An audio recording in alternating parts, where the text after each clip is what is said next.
నేను ఎల్ఐసిలో development officer చేస్తాను. నిన్న నుంచి పెట్రోల్ కోసము బాన్సాగ చుట్టూ తిరుగుతున్నాను. నిన్న నుంచి అవైలబిలిటీ లేదు. ఇవాళ మార్నింగ్ ఈ పెట్రోల్ బంక్ లో పెట్రోల్ వచ్చిందని తెలిసి నేను దాదాపు గంటన్నర నుంచి వెయిట్ చేసి పెట్రోల్ తీసుకున్నాను. చాలా మంది ఇబ్బంది పడుతున్నారు.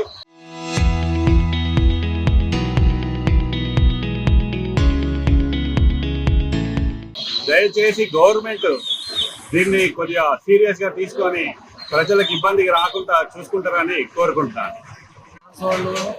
పెట్రోల్ కొరత బాగా అయింది. 4-5 బంకులు ఉన్నా పెట్రోల్ లేదు. ఒక్కటే పెట్రోల్ పంపులు ఉంది. ఒక్క గంట నుంచి వెయిటింగ్ ఉన్నాం. వెయిటింగ్ నుండి ఇప్పుడు లైన్ వచ్చింది. పెట్రోల్ సమస్య ఏందో, ఈ ప్రాబ్లం ఏందో అర్థం కావచ్చు. జనాలు అయితే చాలా ఇబ్బంది పడుతుండ్రు. పెట్రోల్ బాగా పిలుస్తారని అనుకుంటున్నాం. మరి నిన్న గత సాయంత్రం పోసుకున్నామంటే కూడా మొత్తం పెట్రోల్ పంపులు బంద్ చేసిరు. రాత్రి కొంచెం తీసినట్టు మేము రాలేదు. ఇప్పుడు అసలు గంట పైన అయిపోతుంది. ఇప్పుడు పెట్రోల్ చాలా మంది వేడి చేస్తున్నారు. దాంట్లో 6 పంపులు ఉండే కానీ ఒక్క దాంట్లో కూడా పెట్రోల్ లేదు. ఈ ఒక్క దాంట్లో ఉన్నది, ఈ ఒక్క దాంట్లో కూడా మొత్తం జనాలు ఫుల్ అయిపోయారు. అసలు దొరకలేదు.